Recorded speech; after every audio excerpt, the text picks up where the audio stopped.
Viewers, welcome back in our program.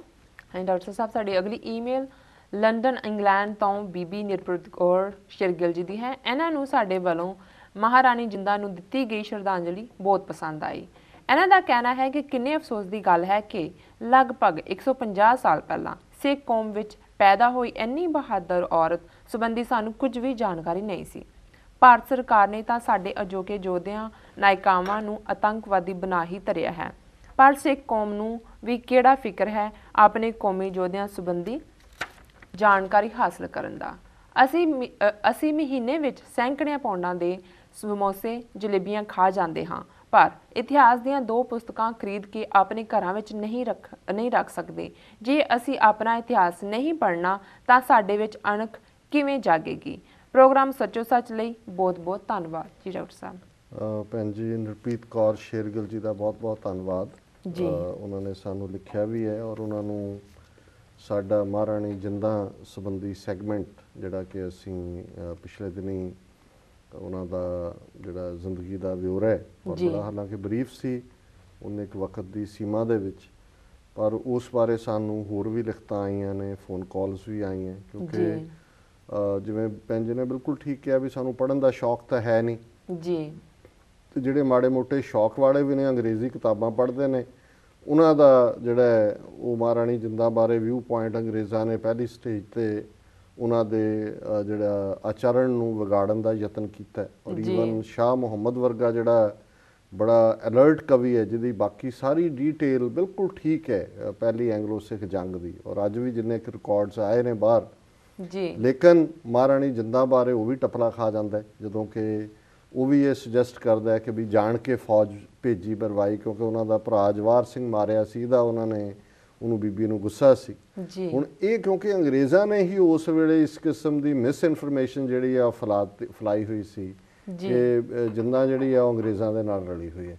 ਜਿਵੇਂ ਅਜੋਕੇ period 'ਚ ਅਸੀਂ ਸੰਤ ਪਿੰਡਾਂ ਵਾਲਿਆਂ ਬਾਰੇ ਦੇਖਦੇ ਹਾਂ, ਕਦੇ ਸੰਜੇ ਗਾਂਧੀ ਨਾਲ ਜੋੜ ਦਿੰਦੇ ਨੇ, ਕਦੇ ਜ਼ੈਲ ਸਿੰਘ ਨਾਲ ਜੋੜ ਦਿੰਦੇ ਨੇ ਜੀ। ਸੋ ਅਸੀਂ ਸਮਝਦੇ ਹਾਂ ਵੀ ਭੈਣ ਜੀ ਨੇ ਬਿਲਕੁਲ ਠੀਕ ਹੈ ਕਿ ਵੀ ਸੈਂਕੜਿਆਂ ਪੌਂਡਾਂ ਦੇ ਸਮੋਸੇ ਜਲੇਬੀਆਂ ਖਾ ਜਾਂਦੇ ਜੀ, 2 ਕਿਤਾਬਾਂ ਖਰੀਦਣ ਦਾ ਨਹੀਂ ਹੈ ਸਾਡੇ ਕੋਲ, ਔਰ ਇਹ ਇੱਕ ਕਲਚਰ ਬਣ ਗਿਆ ਕਿ ਉਹਦੇ ਨਾਲ ਸਾਨੂੰ ਠੀਕ ਹੈ ਦੁਸ਼ਮਣ ਬਾਤ ਕਰਿਆ ਅਨਹੋਣੀ, ਦੁਸ਼ਮਣ ਨੇ ਤਾਂ ਸਾਡੇ ਇੱਕ ਅਜੋਕੇ ਸੰਘਰਸ਼ ਦੇ ਯੋਧਿਆਂ ਨੂੰ ਆਤੰਕਵਾਦੀ, ਅਲਗਾਵਵਾਦੀ, ਦਹਿਸ਼ਤਗਰਦ ਤੇ ਪਤਾ ਨਹੀਂ ਕੀ ਹੋਰ ਬਣਾਇਆ ਹੋਇਆ ਜੀ, ਤੇ ਜਿਨ੍ਹਾਂ ਨੇ ਪਹਿਲਾਂ ਤਾਂ ਉਹਨਾਂ ਬਾਰੇ ਲਿਖਣ ਵਾਲੇ ਕਿੰਨੇ ਕੁ ਨੇ, ਜੇ ਕੋਈ ਹੌਸਲਾ ਕਰਕੇ ਲਿਖਦਾ ਹੈ ਤੇ ਉਸ ਨੂੰ ਪੜ੍ਹਨ ਦਾ ਜਾਂ ਉਹਨੂੰ ਐਪਰੀਸ਼ੀਏਟ ਕਰਨ ਦਾ ਸਾਡੀ ਕੌਮ ਦੇ ਵੱਡੇ ਹਿੱਸੇ ਕੋਲ ਕੋਈ ਟਾਈਮ ਨਹੀਂ ਹੈ। ਢਾਡੀ ਜਾਂ ਕਵੀਸ਼ਰ ਕੋ ਵਾਰਾਂ 1-2 ਗਾ ਦਿੱਤੀਆਂ ਚਲੇ ਗਏ, ਇਸ ਤੋਂ ਬਿਯੋਂਡ ਕੋਈ ਨਹੀਂ ਹੈ। ਸੋ ਮੈਂ ਸਮਝਦਾ ਵੀ ਇਹ ਸ਼ਰਮ ਦੀ ਗੱਲ ਹੈ ਕਿ ਅਸੀਂ ਇਸ ਸਾਰੇ ਨੂੰ ਅੱਗੇ ਨਹੀਂ ਤੋਰ ਸਕੇ ਆਪਣੇ ਇਤਿਹਾਸਕ ਨਾਇਕਾਂ ਨੂੰ ਜੀ, ਔਰ ਇਹੀ ਕਾਰਨ ਹੈ ਕਿ ਅੱਜ ਜਦੋਂ ਬੱਚੇ ਫਿਰ ਮਹਿਰੂਮ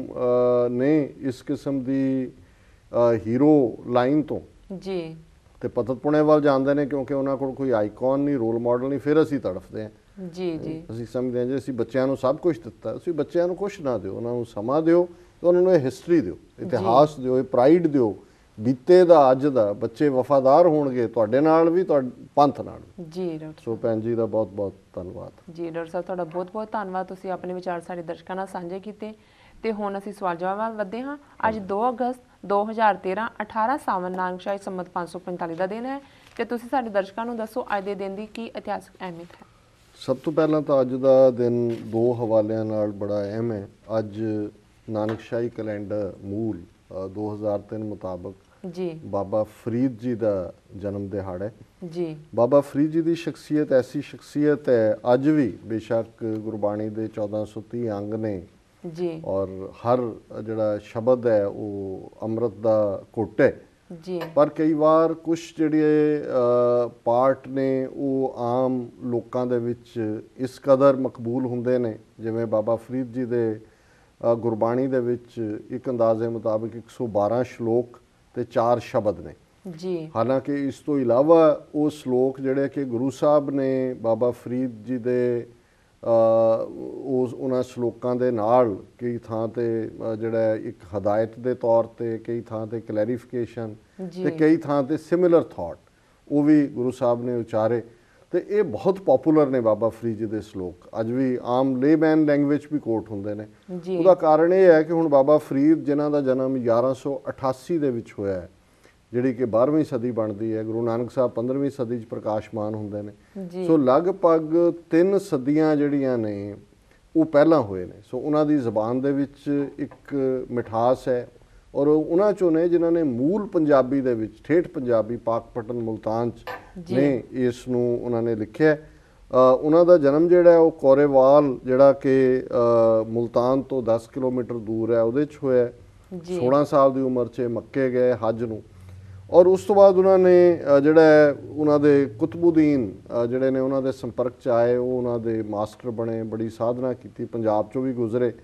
ਅੱਜ ਵੀ ਪੰਜਾਬ ਦਾ ਜਿਹੜਾ ਫਰੀਦਕੋਟ ਜ਼ਿਲ੍ਹਾ ਹੈ, ਤੇ ਫਰੀਦਕੋਟ ਸ਼ਹਿਰ ਵੀ, ਔਰ even Baba Farid medical university, ਉੱਥੇ ਕੁਛ ਦੇਰ ਲਈ ਉਹ ਰੁਕੇ ਔਰ ਉੱਥੇ ਉਹਨਾਂ ਨੇ ਤਪੱਸਿਆ ਵੀ ਕੀਤੀ। ਔਰ ਅੱਜ ਵੀ ਜਦੋਂ ਅਸੀਂ ਇਹ ਗੱਲਬਾਤ ਕਰ ਰਹੇ ਹਾਂ, ਫਰੀਦਕੋਟ ਦੇ ਵਿੱਚ ਇਹ ਦਿਨ ਡਿਸਟ੍ਰਿਕਟ ਐਡਮਿਨਿਸਟ੍ਰੇਸ਼ਨ, ਸਮੁੱਚੀਆਂ ਸਿੱਖ ਸੰਗਤਾਂ ਬੜੇ ਉਤਸ਼ਾਹ ਨਾਲ ਮਨਾਉਂਦੀਆਂ ਨੇ, ਬਾਬਾ ਫਰੀਦ ਨੂੰ ਯਾਦ ਕਰਦੀਆਂ ਨੇ।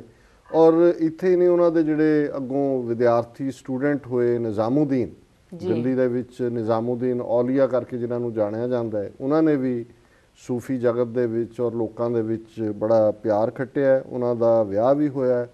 ਹਜ਼ਬਰਾ ਉਹਨਾਂ ਦੀ ਜਿਹੜੀ ਹੈ ਉਹ ਪਤਨੀ ਸਨ, ਔਰ ਇਹ ਸੁਲਤਾਨ ਨਸੀਰੁਦੀਨ ਜਿਹੜਾ ਬਾਦਸ਼ਾਹ ਹੋਇਆ, ਉਹਨਾਂ ਦੀ ਡਾਟਰ ਸੀ। ਔਰ ਜਿਹੜਾ ਅੱਜ ਇੱਥੇ ਪਾਕਪਟਨ ਹੈ, ਇਸ ਦਾ ਪਹਿਲਾ ਨਾਂ ਅਜੋਧਨ ਹੈ। ਇਹ ਜਿਹੜਾ ਗਿਫਟ ਦੇ ਤੌਰ ਤੇ ਉਸ ਵੇਲੇ ਦੇ ਬਾਦਸ਼ਾਹ ਨੇ ਉਹਨਾਂ ਨੂੰ ਦਿੱਤਾ।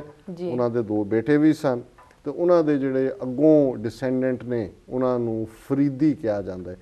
ਸੋ ਬਾਬਾ ਫਰੀਦ ਨੇ ਬਹੁਤ ਘਾਲਣਾ ਘਾਲੀ ਹੈ। ਮੈਂ ਉਹਨਾਂ ਦੇ ਪਰਿਵਾਰ ਦਾ ਵੇਰਵਾ ਇਸ ਲਈ ਦਿੱਤਾ ਹੈ ਕਿ ਬਹੁਤ ਵਾਰੀ ਜਦੋਂ ਤੁਸੀਂ ਉਹਨਾਂ ਦੇ ਵੈਰਾਗ ਵਾਲੇ ਸ਼ਲੋਕ ਪੜ੍ਹਦੇ ਹੋ, ਸੁਣਦੇ ਹੋ, ਤਾਂ ਕਈਆਂ ਨੂੰ ਲੱਗਦਾ ਹੈ ਕਿ ਜਿਵੇਂ ਉਹ ਦੁਨੀਆ ਤੋਂ ਨਿਰਾਸ਼, ਉਦਾਸ ਛੱਡ ਕੇ ਕਿਤੇ ਚਲੇ ਗਏ। ਜੰਗਲਾਂ ਦੇ ਵਿੱਚ ਉਹਨਾਂ ਦੀ ਘੋਰ ਤਪੱਸਿਆ ਦੀਆਂ ਬਹੁਤ ਸਾਰੀਆਂ ਕਹਾਣੀਆਂ ਨੇ ਕਿ ਜੀ ਫਰੀਦਾ ਰੋਟੀ ਮੇਰੀ ਕਾਠ ਕੀ, ਲਾਵਣ ਮੇਰੀ ਭੁੱਖ, ਜਿਨ੍ਹਾਂ ਖਾਧੀ ਚੋਪੜੀ ਘਣੇ ਸਹਿਣਗੇ ਦੁੱਖ। ਇਹ ਕੋਟ ਕਰਕੇ ਕਹਿਣਗੇ ਜੀ ਕਿ ਉਹਨਾਂ ਨੇ ਜੰਗਲ 'ਚ ਇੱਕ ਕਾਠ ਦੀ ਲੱਕੜੀ ਦੀ ਰੋਟੀ ਬਣਾ ਕੇ ਗਲ 'ਚ ਪਾਈ ਹੋਈ ਸੀ, ਭੁੱਖ ਲੱਗਦੀ ਸੀ, ਉਹਨੂੰ ਚੱਕ ਮਾਰਦੇ ਸੀ। ਇਹ ਸਾਰਾ ਪਾਠ ਨਹੀਂ ਹੈ, ਸੁੱਕੀ ਰੋਟੀ ਔਰ ਕਿਰਤ ਦੀ ਗੱਲ ਹੈ। ਕਿਉਂਕਿ ਉਸ ਤੋਂ ਅਗਲਾ ਜਦੋਂ ਤੁਸੀਂ ਪੜ੍ਹਦੇ ਹੋ, ਫਰੀਦਾ ਰੁੱਖੀ ਸੁੱਖੀ ਖਾਏ ਕੇ, ਠੰਡਾ ਪਾਣੀ ਪੀਓ, ਵੇਖ ਪਰਾਈਆਂ ਚੋਪੜੀਆਂ ਨਾ ਤਰਸਾਵੇ ਜੀਓ। ਕਿ ਕਿਰਤ ਦੀ ਕਮਾਈ, ਚੋਪੜੀਆਂ ਹੈ ਬੇਈਮਾਨੀ ਦੀ ਕਮਾਈ। ਸੋ ਬਾਬਾ ਫਰੀਦ ਦੇ ਇਸ ਮੁਬਾਰਕ ਦਿਨ ਦੇ ਮੌਕੇ ਅਸੀਂ ਸਮੂਹ ਸਿੱਖ ਸੰਗਤਾਂ ਨੂੰ ਬਹੁਤ-ਬਹੁਤ ਮੁਬਾਰਕਬਾਦ ਭੇਟ ਕਰਦੇ ਹਾਂ। ਡਾਕਟਰ ਸਾਹਿਬ, ਹੁਣ ਵਰਲਡ ਹਿਸਟਰੀ ਜਰਾ ਦਰਸ਼ਕਾਂ ਨੂੰ ਦੱਸ ਦਿਓ। ਹਾਂਜੀ, ਮੈਂ ਤਾਂ ਕਿਹਾ ਸ਼ਾਇਦ ਤੁਸੀਂ ਬ੍ਰੇਕ ਵੱਲ ਜਾ ਰਹੇ ਹੋ। ਅਜੇ ਤਾਂ ਹਿਸਟਰੀ ਦਾ ਦੂਸਰਾ ਪਾਰਟ। ਦੂਸਰਾ ਅੱਜ ਦਾ ਦਿਨ ਖਾਸ ਅਹਿਮੀਅਤ ਵਾਲਾ ਹੈ ਕਿਉਂਕਿ ਵੀਕਐਂਡ ਅੱਜ ਤੋਂ ਠੀਕ 1 ਸਾਲ ਪਹਿਲਾਂ ਵਿਸਕੌਨਸਿਨ ਸਟੇਟ ਦੇ ਓਕ ਕ੍ਰੀਕ ਗੁਰਦੁਆਰਾ ਸਾਹਿਬ ਦੇ ਵਿੱਚ ਕਿਵੇਂ ਇੱਕ ਕਾਤਲ ਨੇ ਦਾਖਲ ਹੋ ਕੇ 6 ਗੁਰਸਿੱਖਾਂ ਨੂੰ, ਜਿਨ੍ਹਾਂ ਦੇ ਵਿੱਚ ਇੱਕ ਸਿੰਘਣੀ ਬੀਬੀ ਪਰਮਜੀਤ ਕੌਰ ਸੀ, ਉਸ ਨੇ ਸ਼ਹੀਦ ਕੀਤਾ।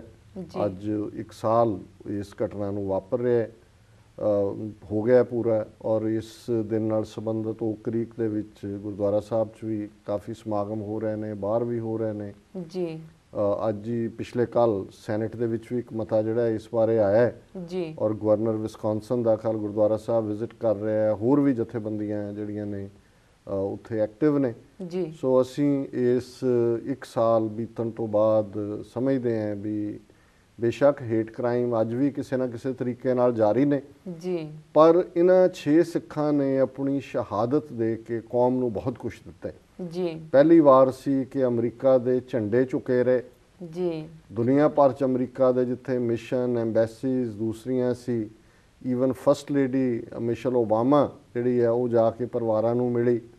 ਔਰ ਕਿਵੇਂ ਅਮਰੀਕਾ ਦੇ ਅਟਾਰਨੀ ਜਨਰਲ ਤੋਂ ਲੈ ਕੇ ਸਾਰੀ ਫੈਡਰਲ ਗਵਰਨਮੈਂਟ ਜਿਹੜੀ ਹੈ ਉਹ ਸਿੱਖਾਂ ਦੇ ਲਈ ਬੈਂਡ ਬੈਕਵਰਡ ਹੋਈ, ਉਹਨਾਂ ਨੂੰ ਐਕੋਮੋਡੇਟ ਕਰਨ ਲਈ। ਔਰ ਅਮਰੀਕਨ ਲੋਕਾਂ ਨੇ ਵੀ ਜਿਸ ਕਦਰ ਉਹਨਾਂ ਨੇ ਇਸ ਮੌਕੇ ਦੇ ਉੱਤੇ ਸਿੱਖ ਕੌਮ ਦੀ ਹਮਾਇਤ ਕੀਤੀ, ਇਹਨੇ ਸਾਨੂੰ ਯਾਦ ਦਿੱਤਾ ਕਿ ਜਿਸ ਹਿੰਦੁਸਤਾਨ ਜਿਹਨੂੰ ਅੱਜ ਵੀ ਕਈ ਆਪਣਾ ਵਤਨ ਕਹਿੰਦੇ ਨੇ, ਵੀ ਉੱਥੇ ਸਾਡੇ ਹਜ਼ਾਰਾਂ ਨਹੀਂ ਲੱਖਾਂ ਦੀ ਗਿਣਤੀ 'ਚ ਮਾਰੇ। ਦਿੱਲੀ 'ਚ ਹੀ 10,000 ਸਿੱਖ ਮਾਰ ਦਿੱਤੇ।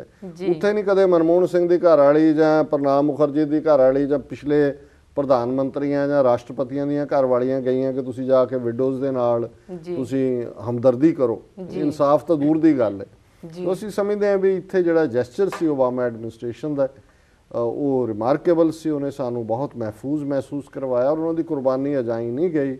ਉਸ ਸਾਰੇ ਚੋਂ ਹੀ ਉਹ ਲੌਬੀ ਨਿਕਲੀ ਕਿ ਅੱਜ ਜਦੋਂ FBI ਹੇਟ ਕ੍ਰਾਈਮ ਦਾ ਖਾਨਾ ਜਿਹਦੇ 'ਚ ਸਿੱਖਾਂ ਨੂੰ ਪਹਿਲਾਂ ਸ਼ਾਮਲ ਨਹੀਂ ਸੀ ਕੀਤਾ ਗਿਆ, ਉਹਦੇ 'ਚ ਸਿੱਖਾਂ ਨੂੰ ਜਿਹੜਾ ਉਹਨਾਂ ਨੇ ਸ਼ਾਮਲ ਕੀਤਾ ਹੈ ਫਰਦਰ, ਔਰ ਸਿੱਖਾਂ ਦੀ ਕੁਰਬਾਨੀ ਦੀ ਬਦੌਲਤ ਹੀ ਈਵਨ ਹਿੰਦੂ ਤੇ ਅਰਬ ਤੇ ਇੱਕ ਅੱਧਾ ਹੋਰ ਵੀ ਜਿਹੜਾ ਹੈ ਉਹਨਾਂ ਦਾ ਅੱਡ ਖਾਨਾ ਬਣਿਆ।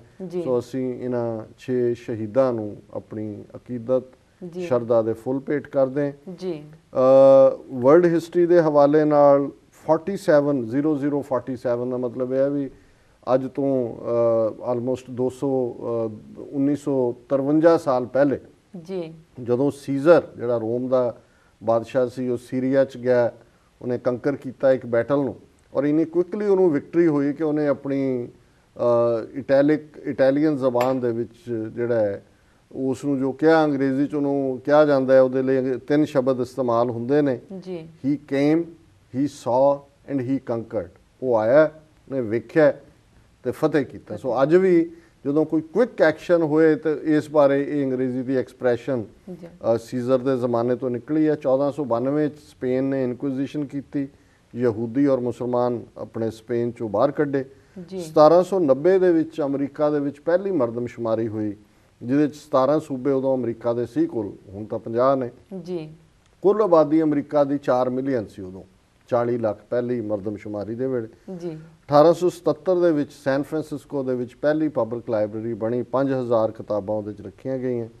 1887 ਚ ਰੋਵਲ ਹੌਗੜੇ ਨੇ, ਅੱਜ ਕੰਡਿਆਲੀ ਤਾਰ ਲੱਗੀ ਹੁੰਦੀ ਹੈ ਪਰ ਇਹ ਸਾਨੂੰ ਕਈ ਵਾਰੀ ਭੁੱਲ ਜਾਂਦਾ ਹੈ ਵੀ ਕਿਵੇਂ ਕਿਸੇ ਨੇ ਇਹਦੀ ਕਾਢ ਕੱਢੀ ਹੋਏਗੀ, ਸੋ ਉਹਨੇ ਉਹਦਾ ਪੇਟੈਂਟ ਕਰਵਾਇਆ।